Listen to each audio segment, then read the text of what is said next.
But every single day I tell myself, no matter how hard it is for you to get up early, no matter how hard it is for you to go to sleep early, no matter how hard it is for you to eat 3 meals a day, no matter how hard it is for you to go to the gym 3 times a week, this is how you show up for yourself.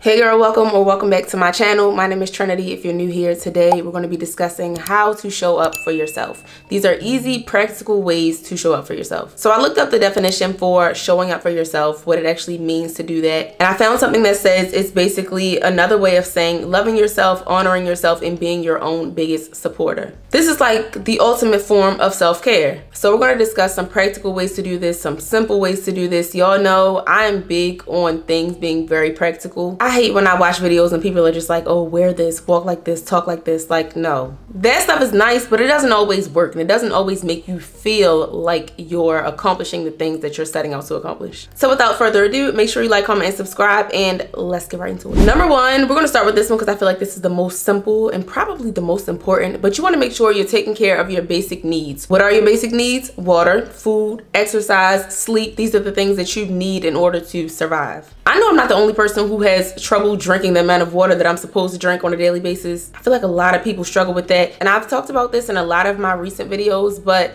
I've recently just started drinking more water by doing this one simple thing. Carrying around a water jug that is practical and keeps my water cold for a really long time. And when I say it's practical, I mean it's not super duper huge, but it does hold a good amount of water. And it fits in my cup holder in my car. I used to hate carrying around big jugs of water that would not fit in my cup holder, because then it's just sliding all around my car, because I done put it in the front seat. As soon as I slam on the brakes, it's flying to the front of the car. And I also discovered that I was less likely to finish the water that I put in there at the beginning of the day once it was no longer cold. I can only drink ice cold water. I mean, you gotta know yourself when it comes to this, but I can only drink ice cold water. So now I put a good amount of ice in there in the morning before I leave out, fill it up with water, and I'm constantly refilling it at work because we have a water fountain there. And being hydrated definitely does make a difference. Like, I know our parents used to always tell us, oh, you need to drink more water. The doctor used to tell us that when we were younger, but it really does make a difference in how you feel, how you look, all that stuff. Again, food is a part of this too. You wanna make sure you're actually eating.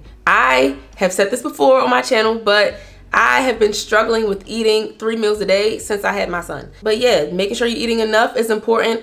Also, making sure you're not overeating. We're not gonna go too in depth on that. You don't wanna be eating a whole bunch of fast food. You don't wanna be eating a whole bunch of greasy food, even if you are making it at home. You wanna make sure you're not only getting the necessary amount of water and the necessary amount of food, but that you're putting the right things in your body. Get the right amount of sleep. I've been trying to go to bed earlier. I have Jax on this new bedtime routine so that he can be asleep before 9 o'clock. That gives me a little bit of time to myself to do what I need to do. That way I can be asleep by 10:30, 11 o'clock at the latest. Then of course the last basic need will be exercise. I go to the gym 3 times a week. You don't have to go to the gym. You can do Pilates, you can do yoga.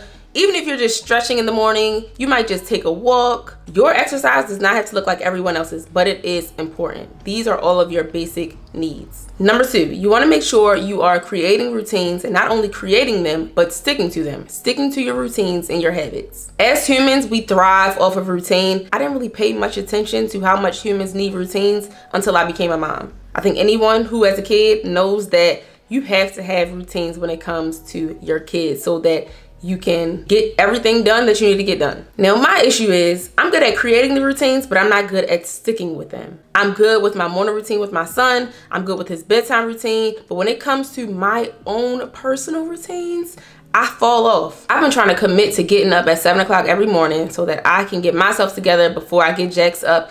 And I'm not gonna lie, like today I woke up at 8:40. I don't know what's wrong with me, but I have such a hard time sticking to these routines. But every single day I tell myself, no matter how hard it is for you to get up early, no matter how hard it is for you to go to sleep early, no matter how hard it is for you to eat 3 meals a day, no matter how hard it is for you to go to the gym 3 times a week, this is how you show up for yourself. You have all these goals in mind, but there's no way you can accomplish these goals if you do not stick to your routines. And I've really been trying to look at all these things like I get to instead of I have to. Like, it makes a big difference when you look at things like I get to go to the gym, I get to record content, I get to edit my content and put it out for my 60,000 subscribers, I get to get up in the morning and put on a nice outfit. When you look at it like that, it makes it so much easier for you to actually stick to these things. Like I said, being consistent and being disciplined is so hard. And the word discipline itself means doing things even when you don't feel like doing them. And that is easier said than done. I've been struggling with that a lot, especially when it comes to my channel, because I don't always feel like sitting down talking to a camera. Lately, I feel like my mind has been very cluttered. I haven't been the most organized. I haven't really been sticking to my routines, like I said. So when it's time for me to sit down and record, sometimes I feel like I don't have anything to say. Or maybe I have a lot to say and I just don't know how to say it. But if I don't find a way to get it done, I'm not showing up for myself. Like, not only am I not showing up for y'all, but I'm not showing up for myself. So it's very important that I stay consistent and stay on top of all of the things that I say I love to do. I've said this before in another video, but feeling unprepared is one of the biggest reasons why a lot of us procrastinate. If you don't have specific time set aside for certain things, if you don't know exactly how you're gonna do it, if you don't have all the tools that you need to get it done, you'll keep putting it off. So I'm finding that it's imperative for me to have time set aside for planning my videos. It's imperative for me to have time set aside for filming my videos, editing my videos. And sometimes all this stuff has to be done on different days. Sometimes I find myself making a whole lot of excuses like, oh my gosh, I have to be a mom, I am an entrepreneur, I have a lash business, I have a boyfriend, I have a YouTube channel, I'm trying to be more consistent with TikTok and Instagram, I gotta work out 3 times a week, I gotta make sure I'm eating 3 times a day, sometimes 4 or 5 times a day if I wanna eat in between so that I can actually make sure I'm getting my calories in. Like, it's just a lot. But then I remind myself that there are people out here who have more going on than me and they still find a way to get it done. Like, at the end of the day, no matter how you want to flip it, whatever excuses you come up with for not getting the things done that you want to get done, they are just that. Excuses. You make time or find the time for the things that you want to make time for. But like I said before, you have to look at it like, this is how I'm showing up for myself. This is how I'm pouring into myself. This is how I'm making sure I'm getting one step closer to the things that I want and to the life that I want. Now, this one and the next one kind of go hand in hand. Number 3 is allow yourself to rest. I talked about this in my most recent video, I believe, but for most of my life, probably like 90% of my life, I have been the poster child for hustle culture. Always moving and going. I always felt like I had to be busy, always felt like I had to be being productive, and I never prioritized rest. And it got to the point where I was literally getting sick from exhaustion because I was doing all this stuff and I wasn't taking care of myself. I wasn't giving myself time to rest. Because sometimes all you need to do is get a good amount of sleep, take a nap, get some rest, and that can be your self-care. Like, self-care does not have to be taking bubble baths and drinking wine and taking yourself on solo dates. It doesn't always have to be that. And that's really what this whole video was about, because I think showing up for yourself should really be the definition of self-care. Giving yourself the things that you need at any given moment. Sometimes all your body needs is rest. Sometimes you just gotta turn your brain off, turn your mind off, turn the phone off, turn the camera off, and really just allow your mind to be at ease and rest. I took a nap yesterday for the first time and I don't know how long. I want to say, I don't even know if I want to go as far as to say that it's been like a year, but it had been a really long time since I took a nap. I literally felt my body shutting down. And although I had a whole mental to-do list, things that I needed to get done before the day was over, I eventually said to myself, you're not going to be able to accomplish any of this stuff if you do not take a moment and just chill. You don't always have to be on go all the time. And that's why I like to just have maybe like 2 to 3 goals that I really need to accomplish each day. Because I would do everything in one day if I could. I used to make to-do lists with no sense of urgency, no type of priorities. I would just write out all the things that I wanted to get done. And they didn't all necessarily have to be done that day. So I would stress myself out trying to accomplish 10 things when there was really only 2 things that had to be done that day. And the problem that comes in when you have these big to-do lists with 10 to 15 things and you don't prioritize certain things on that list is the things that really need to get done end up not getting done. You just start picking random things from the list, doing it in no particular order. And then by the end of the day, you're looking at the list like, wow, the 2 things that I really needed to accomplish today, I didn't even do it. Number 4, set aside time for yourself. Spending quality time alone is probably one of the best things I ever learned how to do. I used to always feel the need to be around people, and even if I wasn't around people, I was on the phone, FaceTime, just always interacting with people. And I realized a few years ago that I didn't know how to spend time by myself. I think I was afraid of where my mind would go if I sat with myself for too long. I felt awkward doing a lot of things by myself. And honestly, I didn't didn't really like myself too much. Like, my confidence was really low, my self-esteem was really low. I just always felt like I had to be connected to someone else. But we all need time alone. We all need time to just sit with our thoughts, to just sit with ourselves, to enjoy our own company. And this could look different depending on the day, depending on who you are, depending on how you're feeling. Spending time alone can look like going on a solo date. It can also look like sitting in your house and watching Netflix and eating snacks. It can look like riding in your car in silence instead of listening to music or being on the phone. But it's definitely important that you set aside time to really just worry about you. And this is especially important for my girls who are in relationships, marriages, or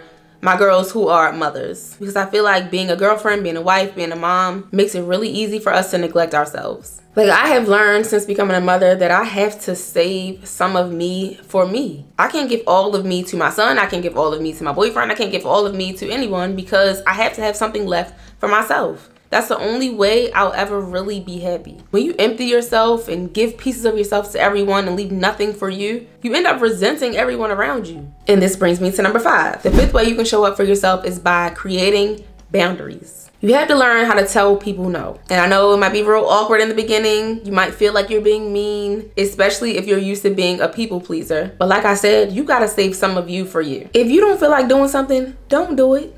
If it's gonna take too much energy out of you, if you're already on E and someone wants you to do something, tell them you can't do it. It's fine, they will get over it. But you don't wanna go around on E trying to give more of yourself to everybody, because there's literally nothing there to give. And even if you do have a little bit of energy to give, sometimes you gotta keep that little bit of energy for yourself. Boundaries can look like saying no when you don't wanna do something, and boundaries can also look like not putting yourself in certain situations, not putting yourself around certain people who don't make you feel safe, not having certain conversations, not sharing all of your business when you don't feel like sharing all of your business. Another way to show up for yourself is to ask for help. I know it's gonna be hard for some of y'all because it was hard for me to learn how to be interdependent and to let other people do things for me, but you do not have to do everything yourself just because you can. Learn how to put your pride aside, learn how to get rid of that ego, because at the end of the day, no matter how independent you are, you need people. And this is why I hate that whole conversation about men not needing women and women not needing men. We need each other. And not only do women need men and men need women, but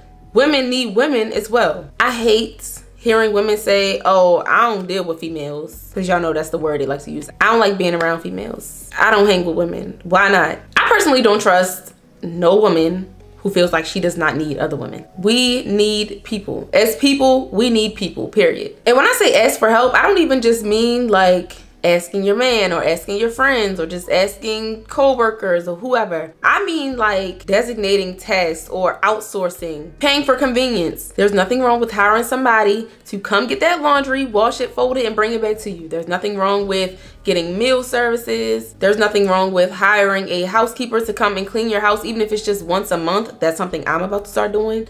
I need somebody to come in and deep clean my apartment for me, maybe monthly or every other month. Like, you don't have to do everything yourself just because you can. Asking for help might cost you a little bit of money, but it will give you more time. It will allow you to rest. I mean, convenience is a luxury, so you gotta pay to play. Number 7, I say this all the time. If you're not new here, you probably already know what's coming, but put effort into your look. It makes a difference, I promise you. Looking better really does make you feel better, which makes you perform better. And like I always say, you don't have to get up and put on a full-blown fit with heels and makeup and do your hair all extravagant. It doesn't have to look like that on a day-to-day basis. Putting effort into your look some days can be as simple as brushing your hair, putting it into a nice little slick back bun just so it's out the way and real clean, real sleek. Putting a little mascara on, putting a little lip gloss on, doing your skincare. It can be that simple. You might want to just wear some gym clothes one day. Cute little leggings and workout top with the little BBL jacket. That might be your vibe one day. And that could be considered putting effort into yourself, because you're not just throwing on sweatpants and a big oversized hoodie with some Crocs. But I never walk out the house hoping nobody sees me. I think that's what you have to keep in mind when you're trying to put more effort into your look. Like, the question that you have to ask yourself every day when you wake up in the morning is, will I be okay with people seeing me when I walk out this door? Would I be embarrassed if I ran into someone? Would I be embarrassed if I saw a nice looking guy who I would like to approach me? Just do a little something. And that doesn't mean that you're doing it for other people. You're doing it for yourself, because you want to feel confident if you do run into someone. Y'all know maintenance goes along with this. It's not all about your outfit and the little makeup that you're putting on every day. but make sure you keeping them nails right, make sure you're keeping that hair right, make sure you're doing your skincare on a daily basis, morning and night. Like I said, this is all for you. It's not for other people. It's just a natural confidence booster. And lastly, make sure you're living for you and not for other people. Make sure you're wearing what you want to wear. Make sure you're doing what you want to do. Make decisions because you want to make them, not because you feel like somebody else will be happy about it or somebody else will like it. Life is not about everybody else. We all have to live with our own decisions. We have to live with the consequences that come with our decisions, and we have to live with the benefits that come from those decisions. So do not allow other people to dictate the decisions that you make. I always say that a lot of people have trouble with confidence and self-esteem because they put their self-worth in the hands of everybody else around them. They make decisions about what they're gonna wear, how they're gonna talk, who they're gonna hang with, what type of job they're gonna get, because they wanna please everybody around them, whether it's their parents, their siblings, their friends, boyfriend, husband, whoever. But you have to do what makes you happy. That is how you show up for yourself. Living for everyone else is neglecting yourself. Suppressing what you want just to please everyone else is neglecting yourself. And I always have a lot of people ask me, well, how do I know what I like? You have to try a bunch of different things. And this goes for pretty much everything. Like, sometimes you have to try a bunch of different stuff, and sometimes it takes just doing shadow work, like journaling. Journaling is really helpful when you're trying to get to know yourself, because journaling will allow you to answer questions that you think you know the answer to, but you may not really know the answer to. I'm going to do a video soon on like good shadow work questions and how to really figure out who you are and what you like, because it is something that a lot of people need to be taught. But you have to know yourself, and those questions will help you to get to know yourself a little bit more. Like I said, we'll get into that in another video. Until then, really just start listening to yourself and listening to your gut and really figuring out how to trust yourself to make wise decisions, because doing everything in hopes that it'll please everyone else does nothing for you. So as always, I hope y'all enjoyed this video. Make sure you like, comment, and subscribe if you have not already. Be sure to follow me on Instagram and TikTok, by the way. Like I said, I'm trying to get a little bit more active on there. I'm just trying to figure out how to balance all of the content on all of the different platforms. So just bear with me. But yeah, I'll see y'all in the next video. Bye.